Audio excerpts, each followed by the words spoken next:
The sound of my wife's phone buzzing at 2:47 a.m. told me everything I needed to know. She'd been getting texts all week at odd hours, but this was different. The phone was charging in the kitchen, and Tessa was dead asleep beside me, her breathing deep and steady. I slipped out of bed and walked barefoot across the cold hardwood. The message preview lit up the screen. Can't stop thinking about earlier.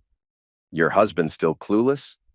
I stood there in my boxers, staring at those words until they burned into my retinas. 23 years of marriage, 3 combat tours in Iraq, building a business from nothing with these hands. And this is how it ends, with a text message at 2:47 a.m. I set the phone back exactly where I found it and returned to bed. Tessa hadn't moved. I lay there listening to her breathe, planning my next move like it was a military operation. Because that's what this was now. War. My name is Nate Carver, and I'm about to destroy 4 lives, including my own. 6 months earlier, things looked different. My renovation company, Carver Construction, was finally gaining traction in Portland's booming housing market.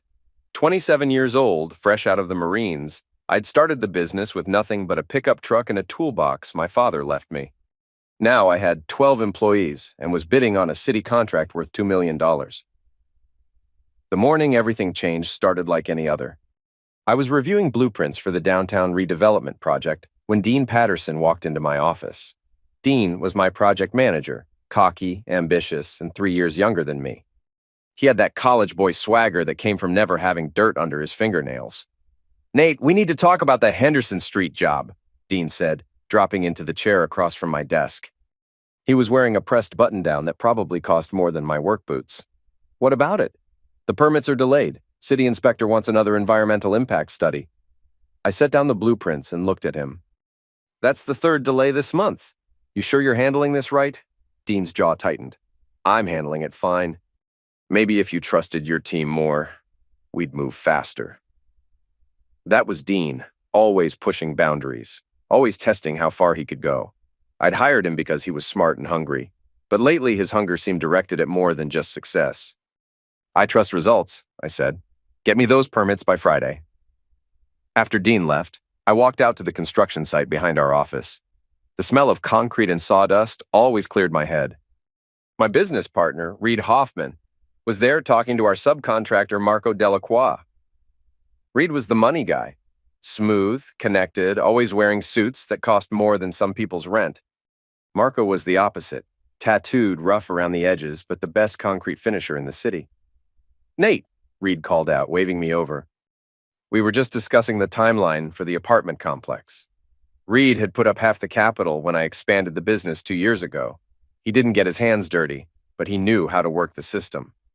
Marco, on the other hand, had started as a day laborer and worked his way up through pure skill.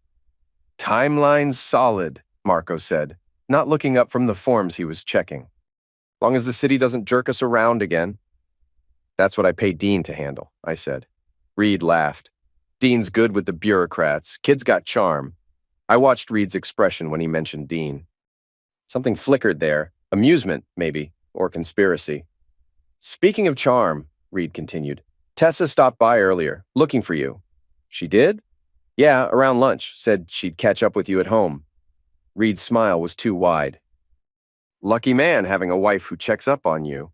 I'd been married to Tessa for 5 years. We'd met at a veterans benefit dinner where she was volunteering. She was beautiful, the kind of beautiful that made men stupid. Long dark hair, green eyes, and a smile that could sell ice to Eskimos. She'd been working as a real estate agent then, struggling to make ends meet. I thought I was rescuing her. That evening, I came home to find Tessa in the kitchen, cooking dinner. She was wearing a sundress that showed off her legs and humming some song I didn't recognize. "Hey, baby," she said, turning to kiss my cheek. "How was work?" "Good. Reed said you stopped by." "Oh, that. I was in the neighborhood showing a property. Thought I'd surprise you for lunch, but you were out." I opened a beer and leaned against the counter. "What property?" "The Davidson place on Elm Street." "You know, the colonial with the big yard." I nodded, though something felt off. The Davidson place had been sold 3 weeks ago. I knew because Marco had done the concrete work for their new driveway. "Did you sell it?" "Still working on it," Tessa said quickly. "These things take time." She turned back to the stove, and I noticed her phone on the counter. The screen lit up with a text notification. She grabbed it faster than necessary. Who was that? Just work stuff. You know how clients are.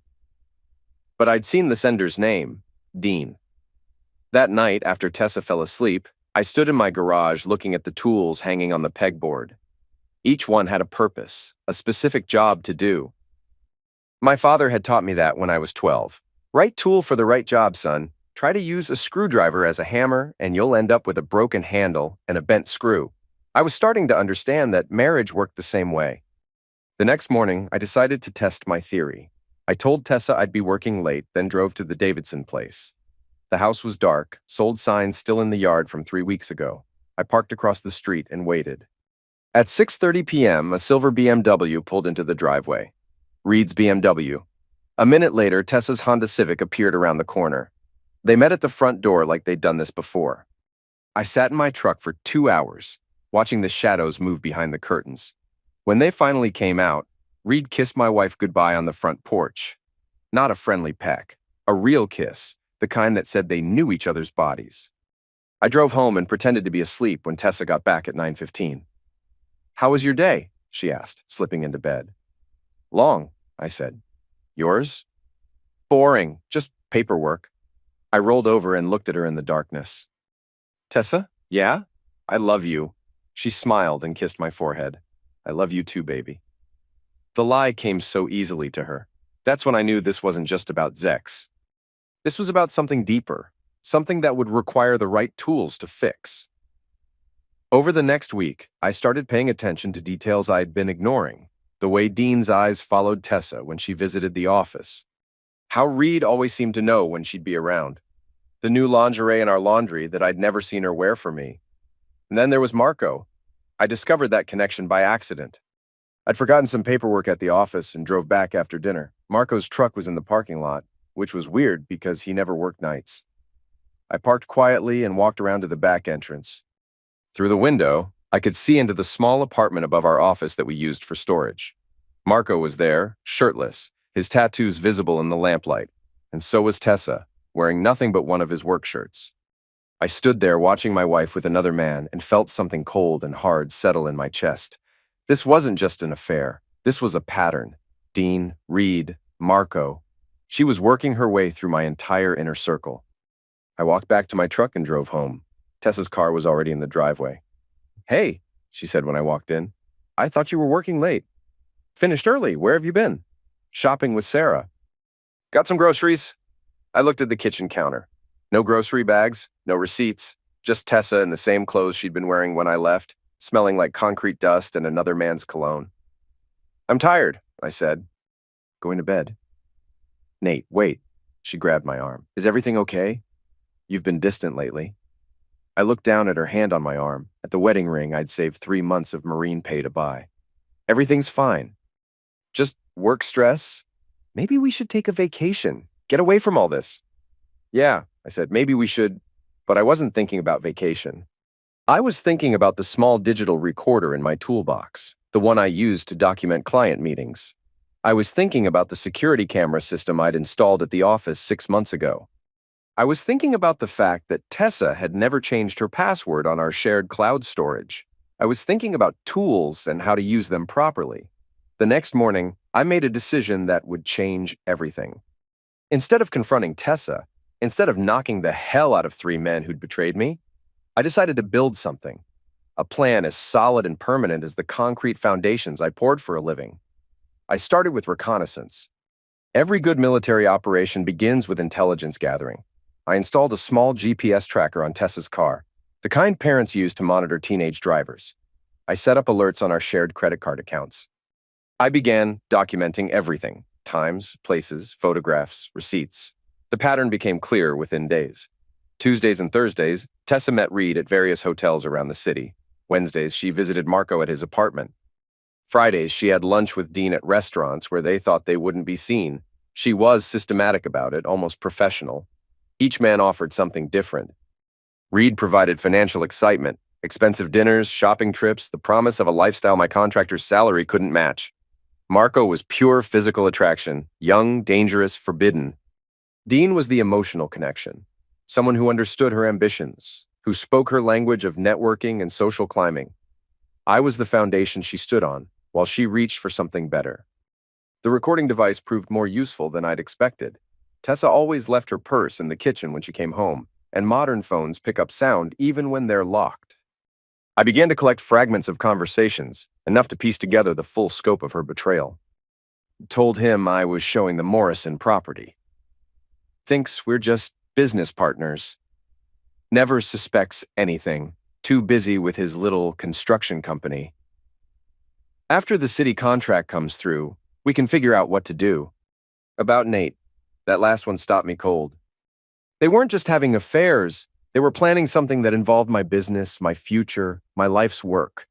I made a copy of everything and stored it in a safety deposit box across town.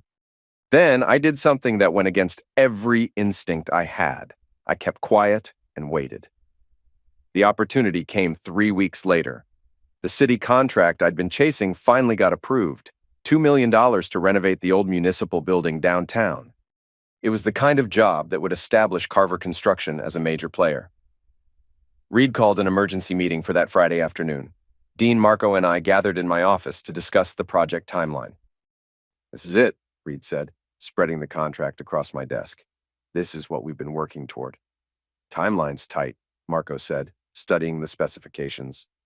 12 weeks from groundbreaking to completion. "We can do it," Dean added. "But we'll need to coordinate everything perfectly." I looked at the three of them, my business partner, my project manager, my best subcontractor. 3 men I'd trusted with my company's future. 3 men who were sleeping with my wife. "What about the financing?" I asked Reed. "Already arranged. The bank's ready to release funds as soon as we break ground. And permits?" "Dean's got that handled," Reed said. "Right, Dean? All set. Just waiting on the final environmental clearance." I nodded and made a decision that would either save my business or destroy it. "I want to make some changes to the management structure for this project." They all looked at me. "Changes?" Reed asked. "I'm bringing in an outside project manager, someone with experience on municipal contracts." Dean's face went pale. "Nate, I can handle this. I've been managing projects for 2 years. Nothing personal, Dean. This is just too important to leave to chance." "Who are you thinking of hiring?" Reed asked, and I could hear the tension in his voice. "Tom Silva. He managed the courthouse renovation in Seattle last year." Marco whistled. "Silva's expensive."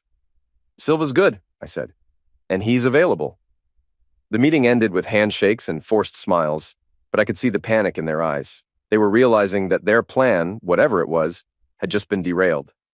That evening, I made the most important phone call of my life. Silva Construction Management. "Tom, it's Nate Carver. We met at the contractors conference in Seattle." "Nate, how's business?" "Good. I've got a proposition for you." I explained the city contract and what I needed. Tom was interested, but he had conditions. "I work with my own team," he said. "No exceptions. And I handle all the financial oversight." "That's fine. I also need full access to your books, your accounts, everything. Municipal contracts are audited 6 ways from Sunday. I won't put my reputation on the line for sloppy bookkeeping." "Understood." "When do you need an answer?" "Now." Tom was quiet for a moment. "You sound like a man with problems, Nate." "I'm a man with solutions." "Fair enough. I'll take the job." After I hung up, I sat in my home office and looked at the photographs spread across my desk. Pictures of Tessa with Reed, with Marco, with Dean. Evidence of betrayal that ran deeper than I'd imagined. But I wasn't angry anymore. Anger was hot and unpredictable. What I felt now was cold and focused. I was going to build something beautiful out of this mess, something that would last. The first crack in their foundation appeared on Monday morning. Tom Silva arrived at the office at 7 a.m. sharp, wearing a hard hat and carrying a briefcase full of contracts. He was exactly what I'd hoped for. Professional, thorough, and absolutely ruthless when it came to documentation. "First things first," Tom said, settling into the conference room. "I need to review all your financial records for the past 2 years. Bank statements, invoices, payroll records, everything." Reed shifted in his seat. "That's a lot of paperwork, Tom. Maybe we could start with the current project and work backward." "Nope. I do this my way, or I don't do it at all." Dean tried next. "Some of those records are confidential." Client information? Proprietary processes? Tom looked at him like he was an insect. Son, I've been doing this longer than you've been alive. I know what's confidential and what's not. The question is, do you? I watched Reed and Dean exchange glances. Marco just sat there, arms crossed, looking like he wanted to be anywhere else.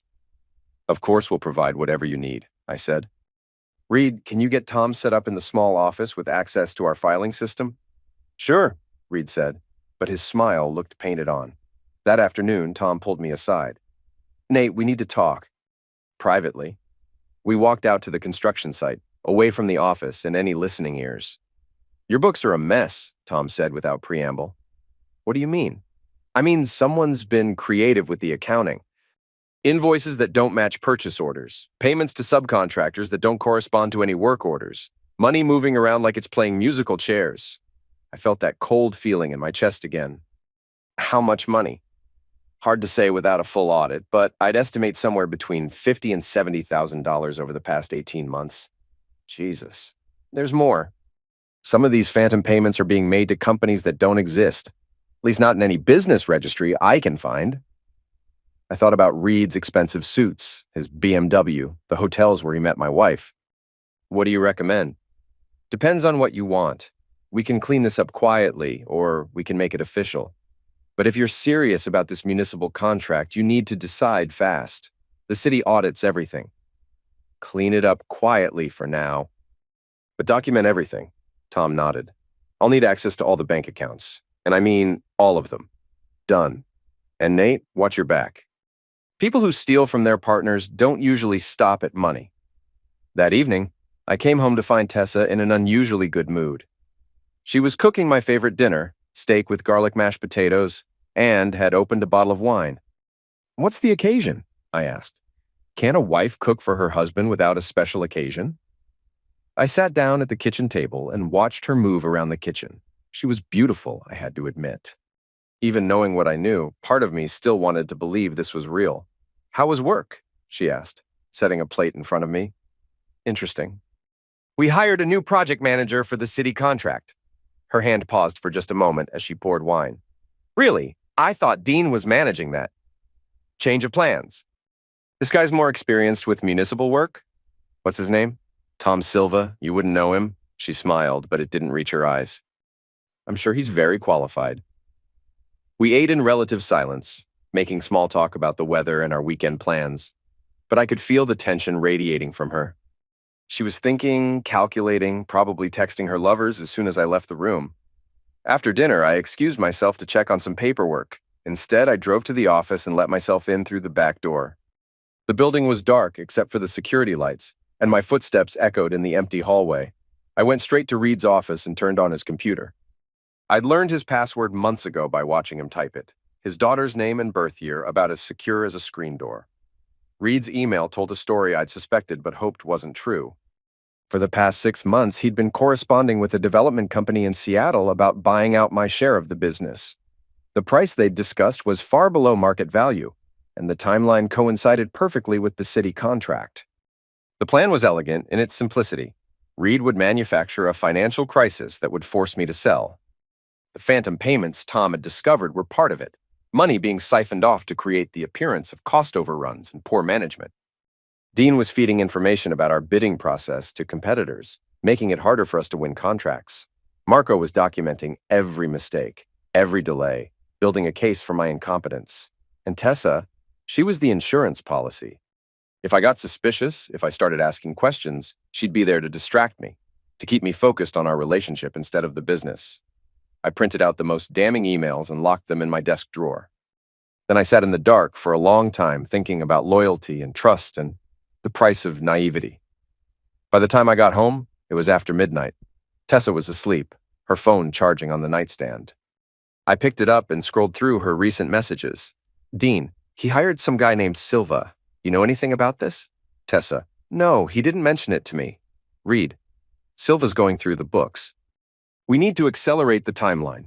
Marco, I'm out. This is getting too complicated. Reed, nobody's out. We're too close to quit now. Tessa, what if he finds out? Dean, he won't. Nate's too trusting for his own good. I set the phone back on the nightstand. and looked at my wife's sleeping face. She looked peaceful, innocent, like the woman I'd fallen in love with 5 years ago. But that woman had never existed. This was who Tessa really was, a beautiful hunter who'd spotted easy prey and decided to take everything I'd built. The next morning, I made a decision that would change the rest of my life. I wasn't going to confront them. I wasn't going to fight fair. I was going to use their own weapons against them, and I was going to win. I started with Dean. He was the weakest link, the one most likely to crack under pressure. I waited until he was alone in his office, then knocked on the door. "Got a minute?" I asked. "Sure, boss. What's up?" I sat down across from his desk and studied his face. He was nervous, trying to hide it behind false confidence. "I've been thinking about your career path," I said. "You've been with us for 2 years. Maybe it's time to discuss a promotion." His eyes lit up. "Really?" "Really. In fact, I'm thinking about making you a partner. A junior partner, but still. You'd have equity in the company, profit sharing, the works." Dean leaned forward. "Nate, that's incredible. I don't know what to say." "Say you'll think about it, because partnership means responsibility. Means complete honesty, complete loyalty. It means no secrets between us." The color drained from his face. "Of course, absolutely. Good. Because I've learned some things lately that have made me question who I can trust." Dean's mouth opened and closed like a fish. What kind of things?" "Financial irregularities, information leaks. People who aren't who they pretend to be." I stood up and walked to the door. "Think about my offer, Dean, but remember, partners tell each other everything. Even the uncomfortable stuff." I left him sitting there, sweating through his expensive shirt. Next was Marco. I found him at the apartment complex project, supervising the concrete pour for the foundation. He was good at his job, I had to admit. Too bad he was better at betraying friends. "Marco, walk with me," I said. We stepped away from the noise of the construction site. Marco lit a cigarette and waited for me to speak. "I'm restructuring the company," I said. "Bringing in new management, new processes. Things are going to change." "Change how?" "More oversight, more accountability. Tom Silva's going to be auditing all our subcontractor relationships." Marco's hand paused halfway to his mouth. "Auditing how?" "Work quality, billing accuracy, personal conduct. The city contract requires it." "Personal conduct?" "You know how it is with municipal work. They check everything. Background checks, financial reviews, moral character assessments." Marco dropped his cigarette and crushed it under his boot. "What are you getting at, Nate?" "I'm getting at the fact that I know what's been going on. All of it." He looked at me for a long moment, then nodded slowly. "What do you want?" "I want you to disappear. Find work somewhere else. Don't contact anyone from this company again. Ever. And if I don't? Then Tom Silva's audit will discover some very interesting things about your billing practices. And the city will discover some very interesting things about your relationship with my wife." Marco's face went hard. "You threatening me? I'm offering you a choice. Take it or leave it." He stared at me for another moment, then walked away without a word. I watched him go, feeling no satisfaction, no anger. Just the cold certainty that I was doing what needed to be done. That left Reed. Reed was different. He was the architect of this betrayal, the one who'd turned my business partners against me and seduced my wife. He deserved something special.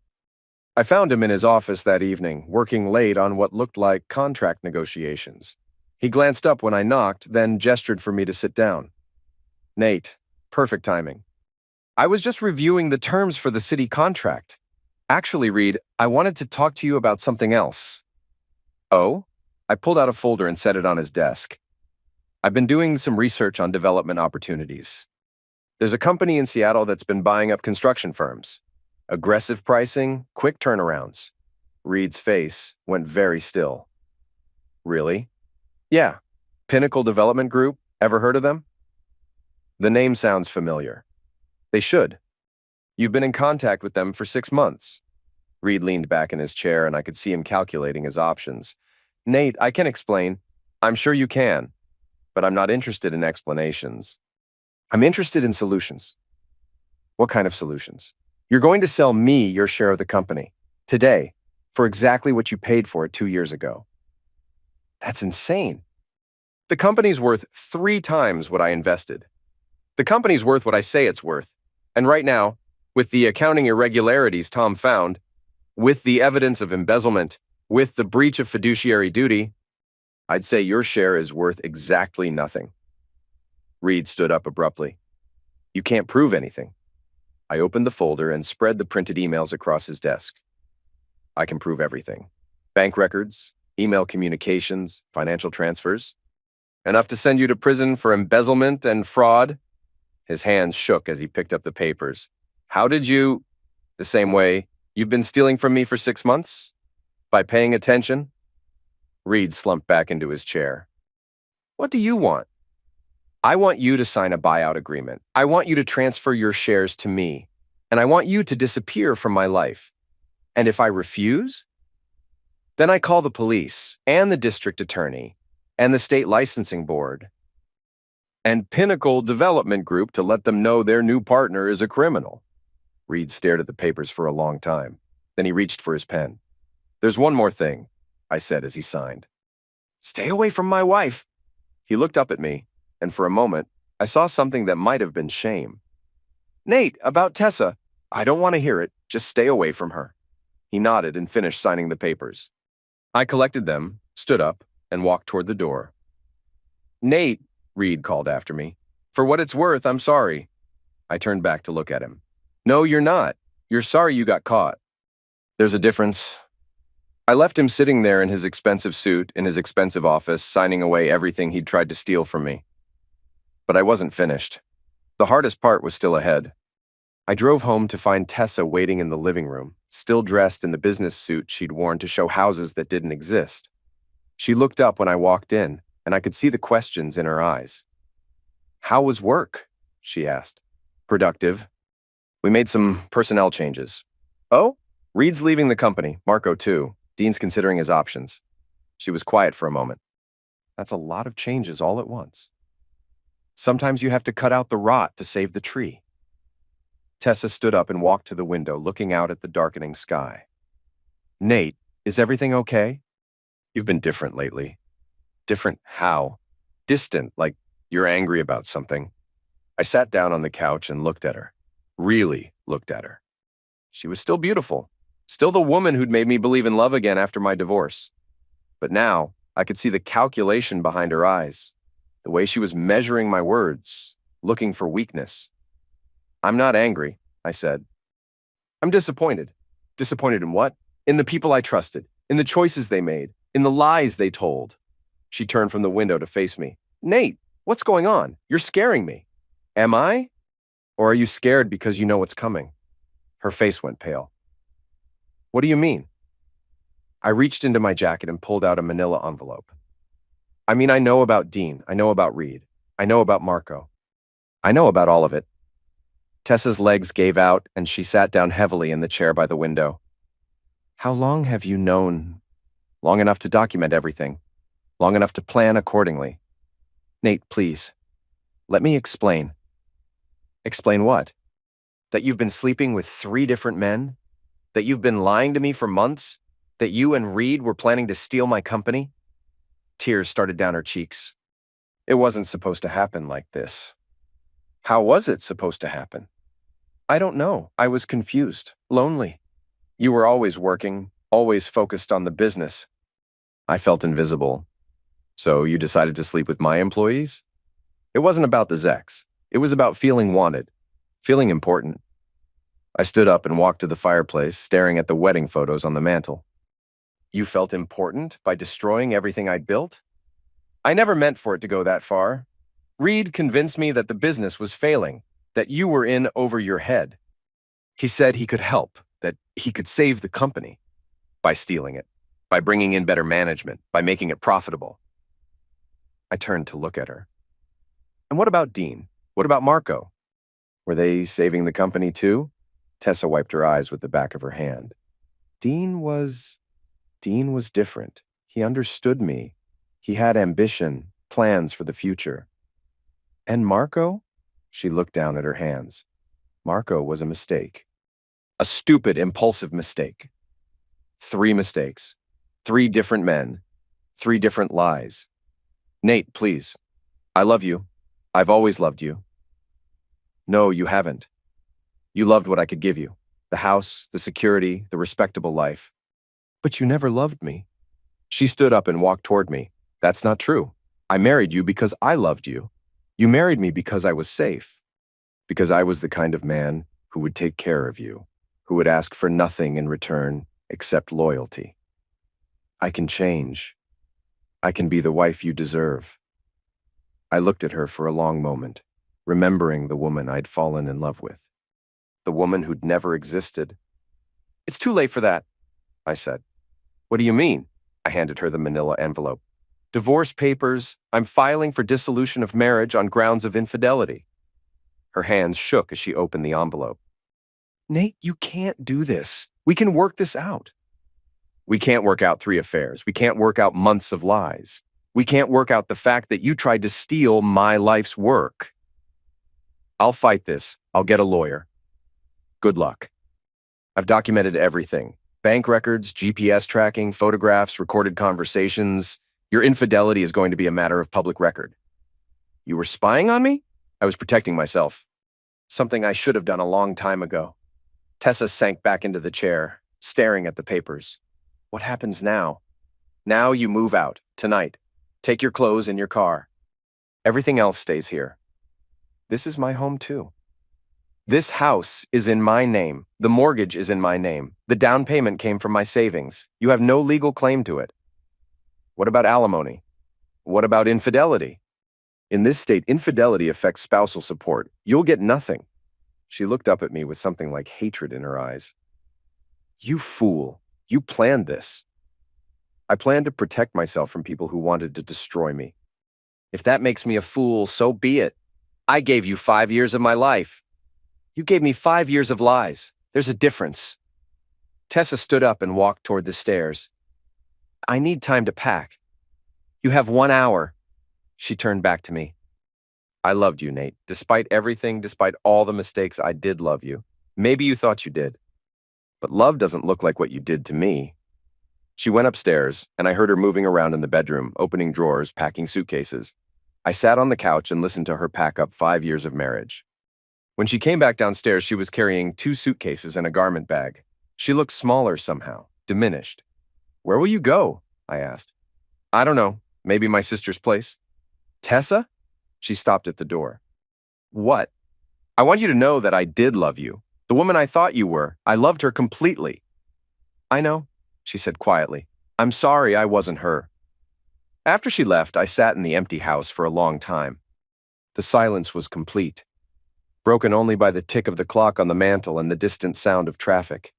I thought about the future, about building something new from the ruins of everything I'd trusted. But I wasn't finished yet. There was still work to do.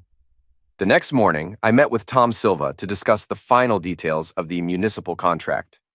The audit was complete, the financial irregularities had been corrected, and Carver Construction was ready to begin the biggest project in company history. Clean books, Tom said, sliding a folder across the conference table. The city auditors won't find anything to complain about. What about the missing money? Recovered. Reed's buyout covered most of it, and I found some creative accounting that let us write off the rest as business expenses. I nodded and signed the papers that would officially start the project. Timeline? 12 weeks, just like we planned. My crew's ready to start Monday. Your crew? Tom smiled. I told you I work with my own people. Don't worry, they're good. Better than what you had. After Tom left, I walked through the empty office building. Dean's desk was clean, his personal items gone. Reed's office was being converted into a storage room. Marco's tools were nowhere to be seen. For the first time in months, I felt like I could breathe, but my peace didn't last long. 3 weeks into the municipal project, Dean showed up at the construction site. He looked like hell, unshaven, wearing wrinkled clothes, dark circles under his eyes. Nate, I need to talk to you. I set down my clipboard and nodded toward the trailer we were using as a temporary office. Make it quick. Inside the trailer, Dean slumped into a folding chair and put his head in his hands. I can't find work. Nobody will hire me. Maybe you should have thought about that before you betrayed me. I didn't betray you. Not really. I was weak. You were sleeping with my wife and feeding information to my competitors. In my book, that's betrayal. Dean looked up at me with bloodshot eyes. She seduced me, Nate. Tessa came on to me. I tried to resist, but she was so beautiful. And she made me feel important. So it's her fault? No, it's my fault, I know that. But you have to understand, she played all of us. Me, Reed, Marco, she made each of us think we were special. I sat down across from him. What do you want, Dean? I want my job back. I'll do anything. I'll work for half salary, no benefits. I just need a chance to prove myself. You had your chance. You blew it. Please, Nate. I've got student loans, rent, car payments. I'm drowning here. I studied his face, seeing the desperation there. Part of me felt sorry for him. He was young, stupid, and he'd been manipulated by an expert. But sympathy was a luxury I couldn't afford. Here's what I'll do, I said. I'll give you a reference, an honest one. I'll tell potential employers that you're skilled at project management, but that you made some poor personal choices that affected your professional judgment. That's it? That's more than you deserve? Dean stood up slowly. What about Tessa? Did you divorce her? That's not your concern. She called me last week. She's living in some dump across town working at a retail store. She sounded broken. Good. Dean stared at me. Jesus, Nate, what happened to you? You used to be a decent guy. I used to be naive. There's a difference. He walked to the door, then turned back. For what it's worth, I'm sorry. All of us are sorry. Sorry doesn't rebuild trust, Dean. Sorry doesn't give me back the year of my life you people stole. After he left, I stood in the trailer looking out at the construction site. Tom's crew was working with military precision, every man focused on his task. No drama, no betrayal, no hidden agendas, just professional competence. That's when I realized something important. I was happier now than I'd been in years. 2 months later, the municipal building renovation was ahead of schedule and under budget. The city was so impressed they'd already approached me about 3 additional projects. Carver Construction was becoming exactly what I'd always dreamed it could be. I was working late in my office when Marco appeared in the doorway. He looked different, older, worn down. His usual swagger was gone. Hello, Nate. Marco, what do you want? To apologize and to ask for forgiveness. I leaned back in my chair. Apologize for what, exactly? For sleeping with your wife? For betraying your trust? For being a selfish fool who couldn't keep his hands off something that didn't belong to him? At least you're honest about it. Marco sat down without being invited. I've been thinking a lot about what happened. About what kind of man I was, what kind of man I want to be. And what conclusion did you reach? That I was wrong, not just about Tessa, about everything. I was so focused on taking what I wanted that I forgot about loyalty, about friendship, about basic human decency. I studied his face. He seemed sincere, but then again, Tessa had seemed sincere too. What do you want from me, Marco? Nothing. I'm not asking for my job back. I'm not asking for forgiveness. I just wanted you to know that I understand what I did and I'm sorry for it. Where are you working now? Residential concrete in Salem. It's honest work, but it's not what I had here. Maybe that's what you need, to remember what honest work feels like. Marco nodded. Maybe so. He stood up to leave, then paused. Nate, can I ask you something? Go ahead. Do you ever miss her? Tessa, I thought about it for a moment. I miss the woman I thought she was, but that woman never existed. She did exist, parts of her anyway. The parts you fell in love with were real. Maybe. But they weren't enough to overcome the parts that were rotten. Marco left without another word, and I went back to my paperwork. But his question stayed with me. Did I miss Tessa? The honest answer was complicated. I missed having someone to come home to. I missed the companionship, the shared meals, the warmth of another person in my bed. But I didn't miss the lies, the suspicion, the constant feeling that something was wrong. I'd traded marriage for peace of mind, and it seemed like a fair deal. The municipal project finished 2 weeks early. The ribbon-cutting ceremony was attended by the mayor, several city council members, and a reporter from the local newspaper. Tom Silva stood beside me as we posed for photos, and I felt something I hadn't experienced in a long time. Pride. Hell of a job, Tom said as the crowd dispersed. Couldn't have done it without you. Actually, you could have. You just needed to trust yourself instead of trusting the wrong people. That evening, I drove past the apartment complex where Tessa was living. I didn't plan to stop, I was just curious. But as I slowed down, I saw her walking out of the convenience store next door. She looked different. Thinner, tired, wearing clothes I didn't recognize.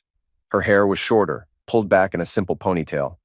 She moved differently, too, less confident, more cautious. Our eyes met across the parking lot. For a moment, neither of us moved.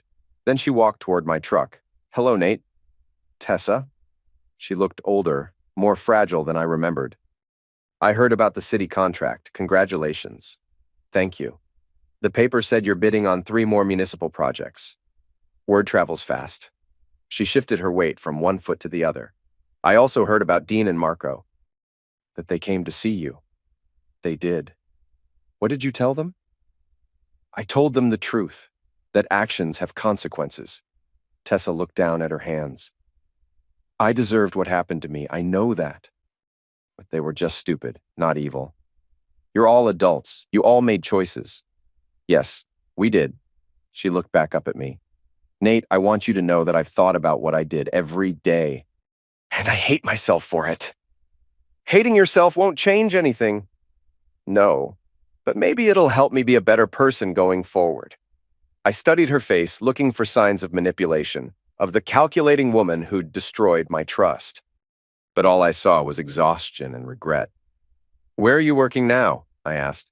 "Department store at the mall, assistant manager trainee." She laughed bitterly. "Quite a step down from real estate. It's honest work." "Yes, it is. Probably the most honest work I've done in years." We stood there in awkward silence for a moment, and Tessa spoke again. "I won't ask you to forgive me, because I don't deserve it. But I want you to know that loving you was the most real thing I ever did, even if I was too broken to do it right. Tessa, I'm not asking for anything. I just wanted you to know." She turned to walk away, then stopped. "Oh, and Nate? I'm glad you won. I'm glad you came out on top. You deserved better than what I gave you." I watched her walk back to her apartment, a small figure in an oversized parking lot. For just a moment, I felt something that might have been sympathy. But it passed quickly, replaced by the cold satisfaction of justice served. 6 months later, Carver Construction had grown to 37 employees. We'd completed 2 more municipal contracts and were bidding on a federal courthouse renovation. I'd moved to a larger office building and hired a full-time administrative staff. I was reviewing proposals for the courthouse project when my secretary buzzed the intercom. "Mr. Carver, there's a Reed Hoffman here to see you. He says it's important." I hadn't seen Reed since the day he'd signed over his shares. I was curious what he wanted. "Send him in." Reed looked like a different man. His expensive suits were gone, replaced by khakis and a polo shirt. His hair was grayer, his face lined with stress. He sat down across from my desk and folded his hands in his lap. "Hello, Nate. Reed, you look different." "Bankruptcy will do that to a man." I raised an eyebrow. "A bankruptcy?" Pinnacle Development Group wasn't what they claimed to be. They were a shell company running a Ponzi scheme. When it collapsed, it took my investment with it. "How much?" "Everything. My house, my cars, my retirement savings." "Everything." I leaned back in my chair. "I'm sorry to hear that." "Are you? Really?" "I'm sorry you got swindled. I'm not sorry you lost money you tried to steal from me." Reed nodded slowly. "Fair enough. Actually, that's why I'm here. I wanted to return something to you." He reached into his jacket and pulled out a small object wrapped in tissue paper. He set it on my desk and unwrapped it carefully. It was a silver picture frame containing a photo of me and Reed at the groundbreaking ceremony for our first major project. We were both smiling, both optimistic about the future, both naive about what was coming. "I've had this on my desk for 2 years, Reed said. "It reminded me of when we were partners, when we trusted each other, before I screwed everything up." I picked up the frame and looked at the photograph. "Why are you giving this back to me?" "Because it belongs to you. Because that man in the picture, the one who trusted me, who gave me a chance when no one else would, that man deserved better?" "Yes, he did." Reed stood up. "I'm leaving Portland. Moving back to Denver, where my ex-wife lives. She's agreed to let me stay in the guest house until I get back on my feet. What will you do for work? Construction, manual labor. It's all I'm qualified for now. You're smart, Reed. You'll figure something out. Maybe. But I'll never be what I was, and maybe that's for the best. He walked to the door, then turned back. Nate, I know this doesn't matter, but I want you to know that I regret everything. Not just getting caught, not just losing money. I regret betraying someone who trusted me. It matters, I said. Not enough to change anything, but it matters. After Reed left, I sat in my office holding the picture frame. Two men who'd thought they were building something together. One who'd been loyal, one who'd been a liar, one who'd lost everything, one who'd won everything. But looking at that photograph, I wasn't sure which one I was anymore. The federal courthouse contract came through 3 weeks later. It was the biggest job in company history, $15 million over 18 months. The signing ceremony was held at City Hall, with news cameras and local politicians in attendance. As I signed the contract, I thought about the journey that had brought me here. The betrayal, the divorce, the slow process of rebuilding everything from scratch. It had been painful, but it had also been necessary. After the ceremony, I drove to the original construction site where Carver Construction had started. It was just an empty lot now, waiting for development. But I could still see my father's tool shed in my mind, still remember the lessons he'd taught me about using the right tool for the right job. I'd used the right tools finally. Documentation instead of trust, strategy instead of emotion, patience instead of rage, and I'd won. But as I stood there in the empty lot, I realized something important. Winning had cost me more than I'd expected. I was successful, respected, financially secure. I was also alone. The sound of a car door slamming made me turn around. Tessa was walking toward me across the gravel, wearing a simple dress and carrying a manila envelope. I heard about the courthouse contract, she said. Congratulations. How did you know I'd be here? You always come here when you're thinking. You did it when we were married too. I studied her face. She looked healthier than she had 6 months ago, less broken. What do you want, Tessa? To give you these. She handed me the envelope. The final divorce papers, signed and notarized. I opened the envelope and glanced at the documents. Everything was in order, all the legal language that would officially end our marriage. Why bring them yourself? You could have mailed them. Because I wanted to say goodbye properly. To thank you for not destroying me completely. I didn't destroy you. You destroyed yourself. Maybe, but you could have made it worse. You could have pressed charges, ruined my credit, made it impossible for me to work. You didn't. I folded the papers and put them back in the envelope. What are you doing now? I got promoted to store manager. It's not much, but it's honest work. And I'm taking classes at the community college. Classes in what? Accounting. I figure if I'm going to understand money, I should learn how to handle it properly. We stood there in the empty lot, two people who'd once shared a life, now strangers making small talk. Nate, can I ask you something? Go ahead. Are you happy? Really happy? I thought about it for a moment.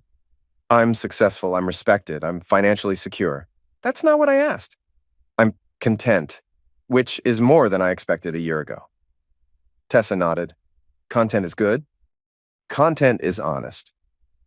What about you? Are you happy? I'm learning to be. For the first time in my life, I'm not pretending to be someone else. I'm not scheming or manipulating or looking for shortcuts. It's scary, but it's also liberating. Good for you. She smiled, and for just a moment, I could see the woman I'd fallen in love with. The real woman, not the performance. I should go, she said. I just wanted to see you one more time. To say goodbye properly. Goodbye, Tessa. Goodbye, Nate. Take care of yourself. I watched her walk back to her car and drive away. Then I stood alone in the empty lot, holding our divorce papers, thinking about the price of justice. I'd won everything I'd wanted. I'd kept my business, my house, my reputation. I'd punished everyone who'd betrayed me. I'd built something solid and permanent from the ruins of my trust. But I'd also built something cold. Something that kept me safe, but also kept me isolated. Maybe that was the price of using people's own weapons against them. Maybe when you fight in the dirt, you never quite get clean again. The sun was setting behind the Portland skyline, casting long shadows across the construction sites and half-built buildings. The city was growing, changing, becoming something new. Just like me. I got in my truck and drove home to my empty house, carrying the papers that would make my victory official. Tomorrow, I would start planning the courthouse renovation. Next month, I would bid on more contracts. Next year, Carver Construction would be the biggest firm in the state. I had everything I'd ever wanted, and I'd never felt more alone in my life. But that was the choice I'd made. That was the foundation I'd poured. It was solid, permanent, and unbreakable, just like concrete. 3 years later, I was standing in the same empty lot, but this time, I wasn't alone.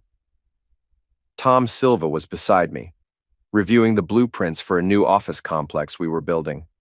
Carver Construction had become the premier construction firm in Oregon, with offices in Seattle and Sacramento.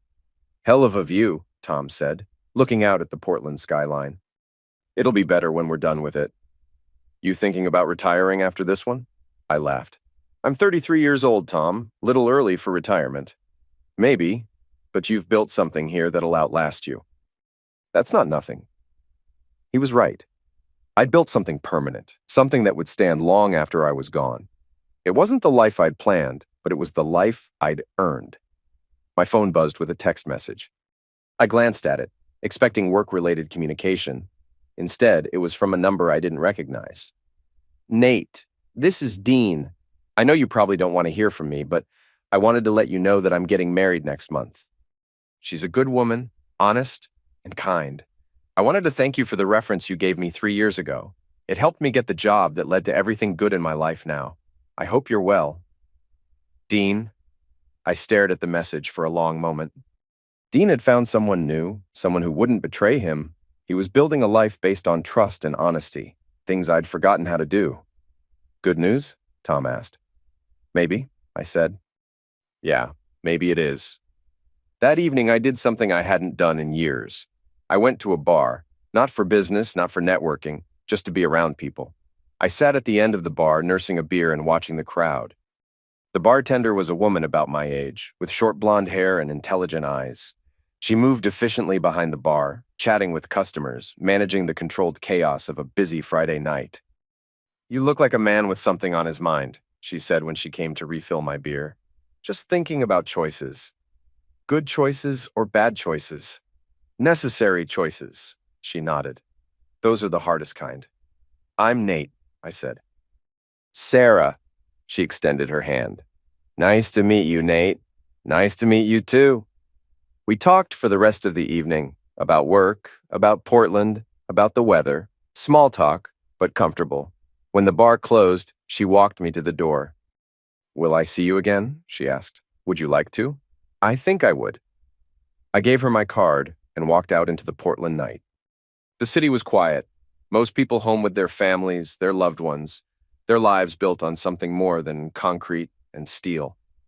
For the first time in 3 years, I thought about what I might be able to build with the right person. Someone honest, someone trustworthy, someone who wouldn't betray the foundation I'd laid. Maybe it was time to stop being the man who'd been betrayed and start being the man who could trust again. Maybe it was time to build something new. The next morning, my phone rang at 6 a.m. It was Tom Silva. "Turn on the news," he said without preamble. I grabbed the remote and flipped to the local news station. The headline at the bottom of the screen made my blood run cold. "Local woman dies in car accident." Tessa's picture filled the screen. The news anchor was describing how she'd lost control of her car on I-84 during the early morning hours, how she'd been pronounced dead at the scene. I sat on my couch in my empty house, staring at the picture of my ex-wife, and felt something crack inside my chest.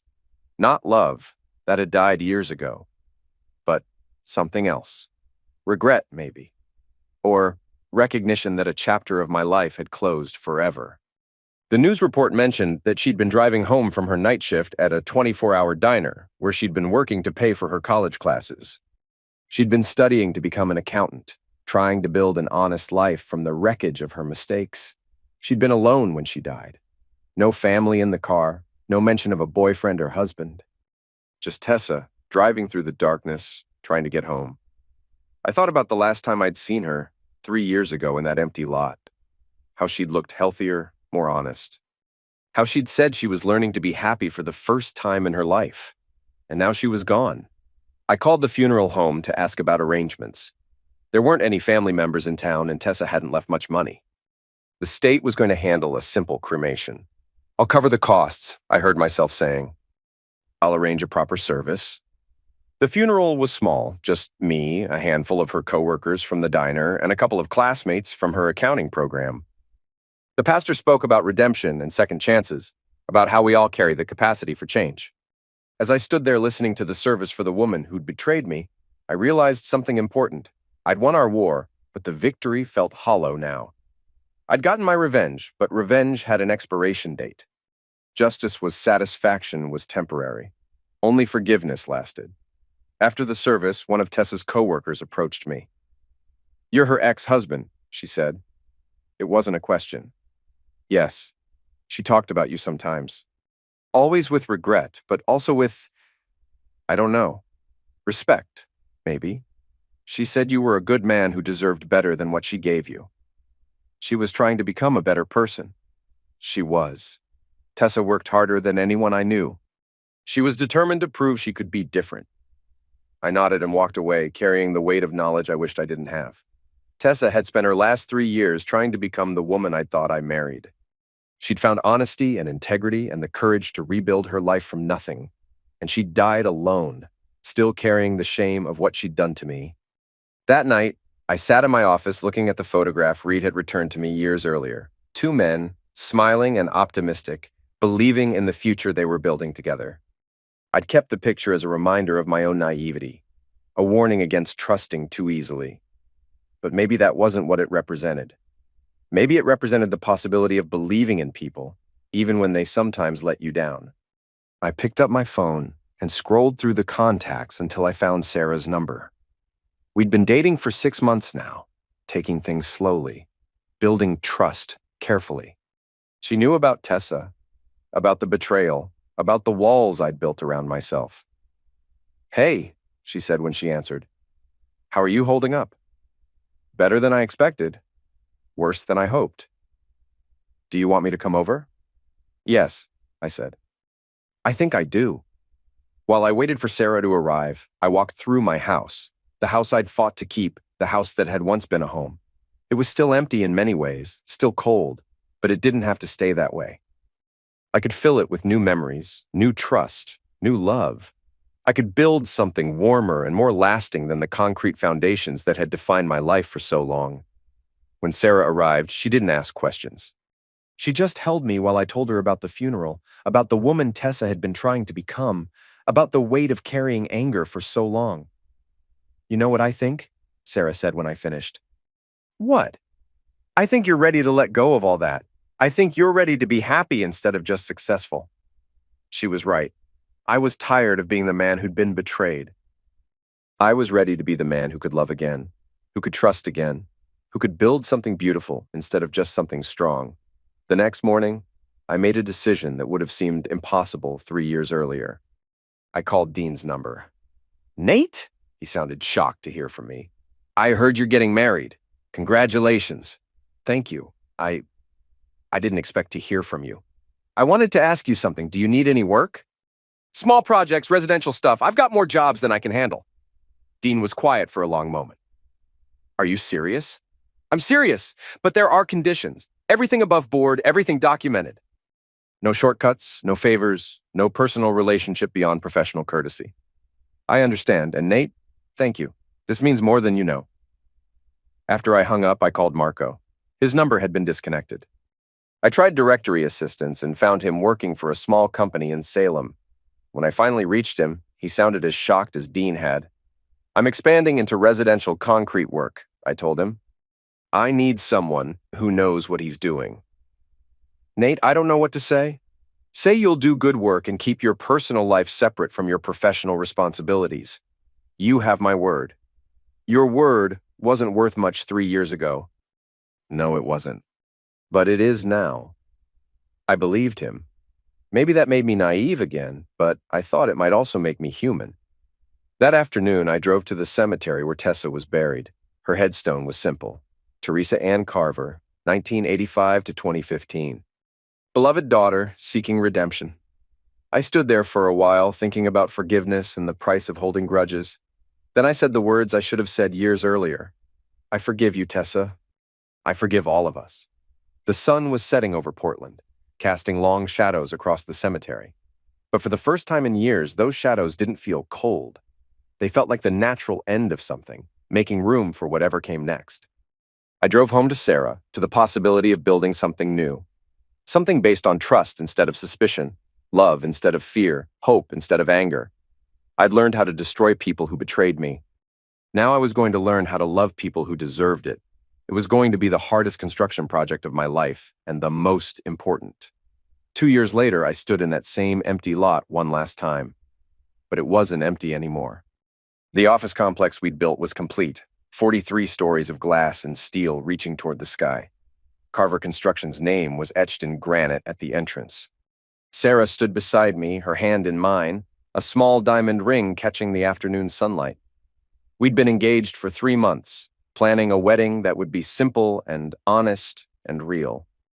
No regrets? She asked, looking up at the building we'd created. About the building? Never? About anything? I thought about it for a moment. About Tessa, who died trying to become someone better. About Dean and Marco, who were both working for me again, both proving they'd learned from their mistakes. About Reed, who'd sent a letter from Denver saying he was managing a small construction crew and finally sleeping well at night. No regrets, I said. Just lessons learned. And what did you learn? That justice isn't the same as revenge, that winning isn't the same as being happy, that some things are worth more than protecting yourself. Sarah squeezed my hand. Like what? Like loving someone who deserves it. Like building something that lasts for the right reasons. We walked back to my truck, our truck now, and drove home together. The house that had once been empty was full of light and laughter and the promise of children who would grow up knowing their father as a man who could forgive as well as succeed.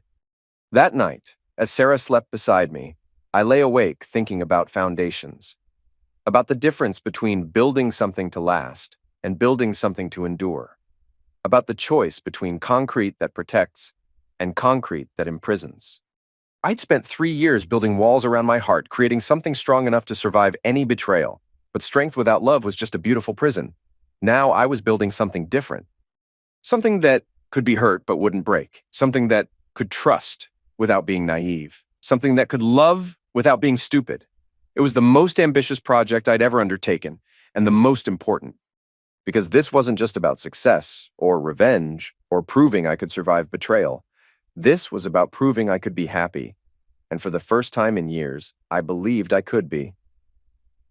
Sarah stirred beside me, her breathing soft and steady.